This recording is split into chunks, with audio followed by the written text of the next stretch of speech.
राधे राधे महाराज जी। महाराज जी, मुझे आज से ठीक 2 साल पहले आज ही के दिन भगवान के आगे पूर्ण समर्पण हेतु गलती से भगवत प्राप्ति हो गई। कि मतलब भगवान के आगे समर्पण किया तो गलती से इनको भगवत साक्षात्कार या प्राप्ति, आप जो भी समझ लें, वो हो गई। और ये तब हुआ जब आपकी एक रील देखी जिसमें कृष्णाय वासुदेवाय मंत्र के बारे में आपने बताया, इसका जाप करो और भारी से भारी। बड़ी आश्चर्य की अरे बच्चा, क्या पूरा जीवन चलो भाई, तो भगवान कृपालु, कभी भी किसी के सामने आ सकते। प्रणाम है बच्चा। तो क्या करे बच्चा, तुम्हें तो भगवत प्राप्ति हो गई, तुम तो पूर्ण हो गए। सवाल है नहीं, सवाल नहीं रहता। भगवत प्राप्ति के बाद सवाल नहीं रहता।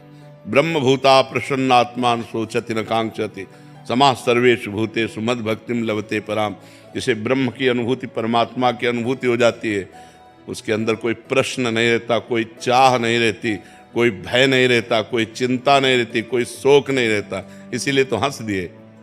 एक आए थे और उनका हमको भगवान का साक्षात्कार हो गया। बता क्यों रहे भाई, ये बताने की बात है क्या? बोले कोई मानते नहीं कि हमको भगवान का साक्षात्कार अभी उसकी दृष्टि में कोई मानता ही नहीं। यही दृष्टि बता रही कि तू अज्ञानी है, तेरे को भगवत प्राप्ति नहीं हुई। जिसे भगवत प्राप्ति होती है वो छपवाता थोड़ी घूमता है कि मेरे को भगवत प्राप्ति हो गई। क्या भगवत प्राप्ति?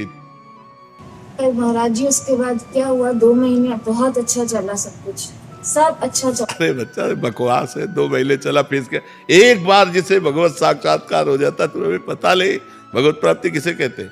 एक बार जिसे भगवत प्राप्ति हो जाती, दोबारा जो आनंद सिंधु भगवान का एक बार साक्षात्कार कर ले, वो उसी आनंद में रूप छके घूमत। भगवत प्राप्ति होती क्या आखिर? मतलब क्या भगवत प्राप्ति? मतलब भगवान का साक्षात्कार जैसे हम आप देख रहे हैं वैसा। हाँ, और एक होता तत्वबोध जो अंदर से होता है, और ये भगवत साक्षात्कार ऐसे होता है।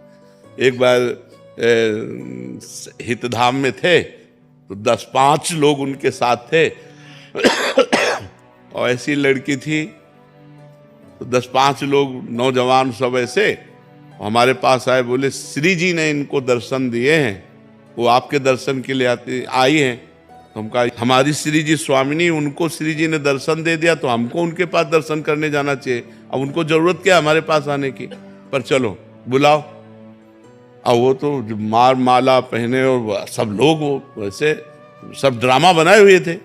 सामने आए, बैठे। हम कहा बच्चा, आंख में आंख मिलाए। हम कहा बच्चा, तुम्हें श्री जी के दर्शन हुए? नहीं महाराज जी, स्वप्न में हुए। हम कहा नहीं बच्चा, स्वप्न में तुम्हें श्री जी के दर्शन हुए? बोले नहीं। तो हम कहा बच्चा, काहे कोई नाटक कर रहे? ये 10 लोग तुम्हें पूज रहे, नरक जाओगी, बेमतलब का कार्य कर रहे। अरे भजन करो तो वास्तविक भगवत प्राप्ति के लिए मानव देह मिला है, ये प्रपंच दिखाने के लिए थोड़ी मिला है। तो बच्चा, भगवत प्राप्ति कोई हलवा थोड़ी कैसे मुंह में रखा खा लिया। नहीं महाराज जी, गलती है कि उसके बाद किसी की इज्जत को बचाने के लिए संकल्प लिया और अपना भजन बल नष्ट कर दिया। उसके बाद से वो अरे चलो हाँ चलो, हम मान गए भगवत प्राप्ति हुई। तुम नाम जप करो और पवित्र आचरण से रहो, अच्छी बच्ची बन करके रहो, तो आज नहीं तो कल प्राप्त हो ही जाएंगे। भगवान प्राप्त होने के लिए तो हमें मानव देह मिला, लेकिन इसे भगवत प्राप्ति नहीं कहते। तुम्हारी जो संकल्प से जो भजन बल नष्ट हो, नाम जप करो, नाम जप करो, नाम जप करो, सब छोड़ो, खूब राधा राधा नाम जप करो। चरित्रता की पवित्रता रखो, जो आपका चरित्र स्त्री शरीर, इसको पवित्र रखो। भगवान कृपालु है, कभी भी कृपा करके दर्शन दे सकते हैं, उनकी तो महिमा ही अलग है। इसलिए नाम जप करो। ये अब किसी से मत कहना मुझे भगवत प्राप्ति हो गई। जब भी आपने बोला बोध, तत्व बोध था, मेरे ख्याल से वो वही था। महाराज जी, इनको पता नहीं लग रहा कि गलती से हुआ था ना। यार ऐसी गलती हमारे साथ भी सबके हो जाए तो बढ़िया हो जाएगा। वो शायद समझ नहीं पा रहे, वो कह रहे कि उस बहुत अच्छा लगा और समर्पित हुए तो ऐसा लगा। अरे ये सात्विक सुख होते हैं, ये अभी ये क्या जाने, अल्प सुखों का भोक्ता भूमा सुख का अधिकारी थोड़ी होता है। उस महान को प्राप्त करने के लिए अल्प सुखों का त्याग किया जाता है, छोटी छोटी अनुभूतियों का त्याग किया जाता है। ऐसे सीधे गंगा की धारा से प्रकट होते हुए वो सब नहीं माना जाता। काहे को पर्दा लगाए बैठे हो? हम फकीर है, तुम्हारे लिए आए हैं, तुम्हारे लिए रो। जब तक तुम्हारा पर्दा नहीं हट जाएगा तब तक हम ये सब जादू टोना ये हम मानेंगे। आपका थोड़ा थोड़ा आनंद ये हम नहीं मानेंगे। हम छोटे छोटे आनंदों में, छोटे छोटे चमत्कारों में बिकने वाले नहीं, हम आप में बिकने वाले। आप आओ, हमसे बात करो, हो जगत में हो तो हमारे साथ हमें अनुभव कराओ, आप हो, आपके लिए निकले हैं। महाराज जी पर्दा बाहर से खुलता है अंदर से? दोनों जगह से। जब अंदर से का हटा तो बाहर का फौरन हटा, तो सब जगह एक ही नजर आने लगता है। और पहले कहाँ का हटता है महाराज जी? हृदय का, पहले हृदय का हटता है। पहले हृदय में तत्व बोध होता है, तब सर्वत्र बोध होता है। चश्मा हमारा बदलेगा वैसे तो दिखाई देगा, तो जो हमारी दृष्टि बदली तो हमें सब कुछ दिखाई देने लगा। नीता बदेल जी अजमेर से। राधे राधे महाराज जी। महाराज जी आप कह रहे हैं कि आप पिछले 25 वर्षों से राजनीति क्षेत्र में हैं और अभी एक पद पे हैं, मंत्री पद पे। महाराज जी आप कह रहे हैं कि आप हमेशा बार बार अनेकों एकांतिक वार्तालाप में आपसे सुना है कि निंदा नहीं करनी चाहिए, दूसरों के दोष नहीं देखने चाहिए। महाराज जी ये कह रहे हैं कि राजनीति क्षेत्र, लेकिन पद के अधिकार जैसे किसका प्रश्न है? दूसरों के दोषों का महिमा मंडन करके ही इसमें आगे इन पद के अधिकार के अनुसार भी करना पड़ता है। जैसे दूसरों को दंड नहीं देना चाहिए, लेकिन अब वो पुलिस में है, अब वो आर्मी में है, अब वो चोर आया, निषिद्ध कर्म करने वाला आया, हिंसक आया, अपराधी आया, तो उसके साथ व्यवहार तो उनको प्रतिकूल करना पड़ेगा, क्योंकि उनका कर्तव्य है, ये उनका धर्म है। ना कि वो उसको दंड दे रहे हैं, उसको दंड नहीं दे रहे, वो धर्म का पालन कर रहे हैं, अपने कर्तव्य का पालन कर रहे हैं। पापात्मा, अधर्मी, अन्यायी को दंड देना ये धर्म है, और निर्दोष सत्य पर चलने वाले का सहयोग करना धर्म है। तो जैसे आप राजनेता हैं तो अपने पक्ष को पुष्ट करना पड़ेगा, क्योंकि अगर ऐसा नहीं करते तो आपकी विजयश्री कैसे होगी। तो एक धर्म है, उसमें देखा जाता है कि आपको इस समय ऐसा करना चाहिए, आपने नहीं किया, या आप बड़ी निंदनीय बात की। एक समाज सुधार की दृष्टि से, एक समाज व्यवस्था के लिए यदि हमारा विपक्ष गलत करता है तो हमें उसकी निंदा करनी पड़ेगी, क्योंकि आप राजनेता पद पर हैं। वो निंदा निंदनीय नहीं है, वो निंदा निंदनीय नहीं है। जैसे कोई पदाधिकारी है, कोई अपने बड़े पद पर बैठा है और वो सही निर्णय नहीं कर रहा है, और आप उसके विपक्ष में हैं, तो निंदा तो करनी पड़ेगी। 4 लोग मिलकर निंदा करके उसको सही रास्ता दिखाया जाता है कि आप गलत हैं, आपको सुधार करना पड़ेगा, आप समाज दृष्टि में गलत है, इसमें समाज का अहित है, इसलिए आपको ऐसा करना चाहिए।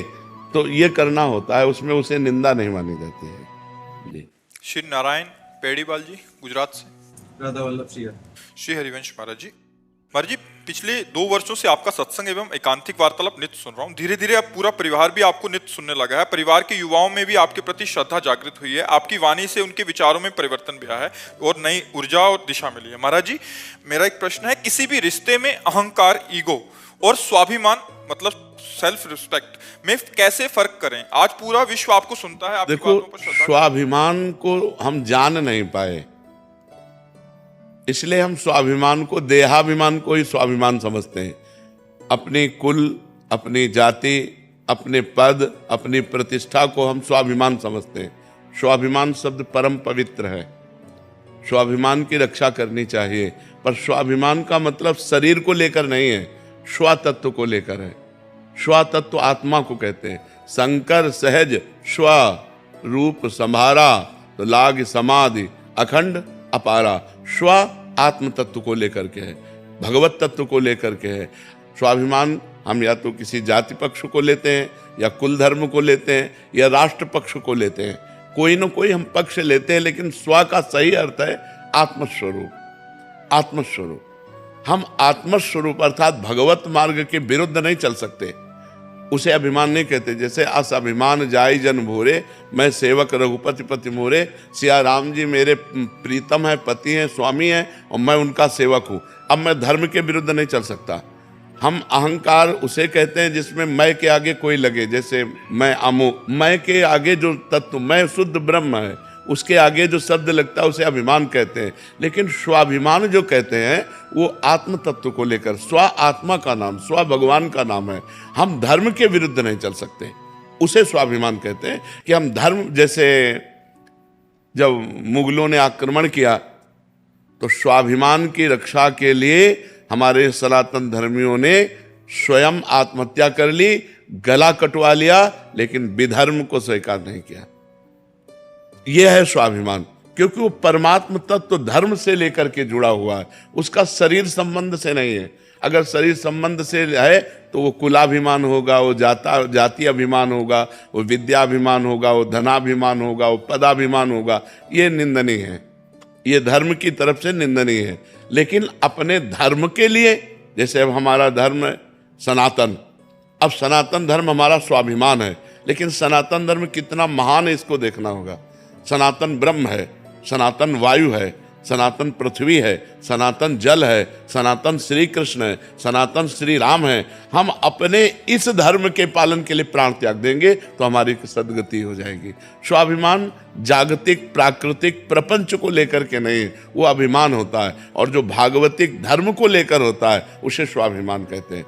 जैसे हम अपने धर्म की रक्षा के लिए प्राण त्याग देंगे, चाहे जितना कुछ हो जाए, हम धर्म भ्रष्ट नहीं हो सकते। हमारा चाहे गला काट दिया, इसे कहते हैं स्वाभिमानी पुरुष है। अभिमानी पुरुष कहते हैं उसे जो अन्य बातों को, प्राकृतिक बातों को लेकर गर्व करता है, लेकिन ये स्वाभिमान तो बना रहना चाहिए। इस स्वाभिमान पर चोट आने पर हमें सहन नहीं करना। देखो, जिस समय वेन भागवत में कथा है, उसने अधर्माचरण की धूम मचा दी, तो ऋषियों ने जाके समझाया उनको कि आप राजा हैं, राजा का कर्तव्य होता है प्रजा का पालन करना, ना कि शोषण करना। आप प्रजा का इस तरह हानि कर रहे हैं, भगवान की निंदा कर रहे हैं, अपने को भगवान मान रहे हैं और प्रजा को गलत राह दिखा रहे हैं, आप सुधर जाओ। जब नहीं सुधरे तो संकल्प के द्वारा तत्काल मृत्यु की, और फिर मृत्यु करके उनकी भुजाओं का मंथन किया, जिससे भगवान पृथु और अर्ची का अवतार हुआ। श्रीमद् भागवत में लिखा, यह है स्वधर्म। लेकिन अन्य प्राकृतिक पदों को लेकर, बलों को लेकर, वो अभिमान है, वो निंदनीय है और ये बंधनीय है। आप समझ पा रहे? लेकिन परिवार में स्वाभिमान और अहंकार, इन दोनों में फर्क? वो उसी को स्वाभिमान समझते हैं। मैं पिता हूं, तुम हमारे पुत्र हो, वो देहाभिमान को लेकर के होता है। मैं तुम्हारा बड़ा भाई हूं, मैं अमुक हूं, मैं अमुक पदाधिकारी हूं, वो सब देहाभिमान के अंतर्गत आता है, वो स्वाभिमान के अंतर्गत नहीं आता। स्वाभिमान के अंतर्गत धर्म आता है, धर्म, भगवान, ये सब स्वाभिमान के अंतर्गत आते हैं। और जब हम प्रकृति में अगर स्वाभिमान लें तो हम भारतवासी हैं। हम अपने राष्ट्र के लिए फांसी का फंदा स्वीकार करते हुए महापुरुषों को देखा है, जिन्होंने प्राणों की आहुति दे दी हमारे देश के तिरंगे की रक्षा के लिए। ये भी स्वाभिमान के अंतर्गत आएगा, क्योंकि अपने प्राणों को न्यौछावर करके धर्म की, राष्ट्र धर्म की रक्षा के लिए। तो ये भी एक अभिमान, वंदे मातरम बोल करके और फांसी का फंदा चूमकर भगत सिंह आदि। जब चंद्रशेखर आजाद जी ने देखा हमारे पास गोली नहीं रह गई, तो अपने को शूट कर लिया, अपने राष्ट्र के लिए, अपने धर्म के लिए, स्वधर्म के लिए, उसको स्वाभिमान। ये जो पर्सनल शरीर संबंध को लेकर है, ये प्राकृतिक अभिमान के अंतर्गत आता है। जो पारिवारिक संबंधों में, उसे स्वाभिमान नहीं कहते, उसे अभिमान ही कहते हैं। उसे सुधारना चाहिए। उसका निराकरण कैसे करें? उस समय निराकरण भजन के बिना नहीं हो सकता। अगर भजन हृदय में है तो अभी जैसे इनसे कहा, द्वंद्वातीत हो, मान अपमान में सम रहना, स्तुति निंदा में सम रहना, तिरस्कार नमस्कार में सम रहना, लाभ हानि में सम रहना, सुख दुख में सम रहना, जय पराजय में सम रहना, सुख दुखे समय कृत्वा लाभा लाभो जया जयो। इसके लिए हमको भजन की हिम्मत चाहिए। जब हम भजन करेंगे तब अब हम देख रहे हैं सामने वाला अपमान करता चला, अब हम शांत हो गए, राधा राधा राधा, शांत, कोई उत्तर नहीं, मौन। ये क्षमता होती है, इसे बल कहते हैं। ये अध्यात्म बल के द्वारा सहा जा सकता है, अन्यथा तो बहुत कठिन है। एक दो शब्द के बाद हमारे अंदर क्रोध आ जाएगा, और क्रोध आते ही हमारी स्मृति ढक जाएगी, स्मृति ढकते ही विमूढ़ता आते ही गाली गलौज मारपीट ये सब शुरू हो जाएगा। तो हमें लगता है नाम जप करके अध्यात्म बल को हम हृदय में धारण करें और गंभीर बने। उसे स्वाभिमान नहीं कहते। स्वाभिमान धर्म, राष्ट्र, भगवान, आत्मस्वरूप को लेकर के होता है। स्व शब्द आत्मस्वरूप के है, स्वरूप, स्वरूप आत्मा को कहते हैं। शंकर सहज स्वरूप संभारा, लाग समाधि अखंड पारा, स्व भगवत तत्व को कहते हैं। साहिल जी हरियाणा से। राधा वल्लभ श्री हरिवंश महाराज जी। महाराज जी, प्रभु के श्री विग्रह में तो भगवत भाव हो जाता है, पर सभी में नहीं कर पा रहा महाराज जी, इससे मन बहुत विचलित रहता है महाराज जी। आप भजन करो, भजन करो, जब अंतःकरण पवित्र होगा तभी समझ में आएगा। अच्छा, ये विचार करके बताओ, हम तुम्ही से तुम्हारे में पूछते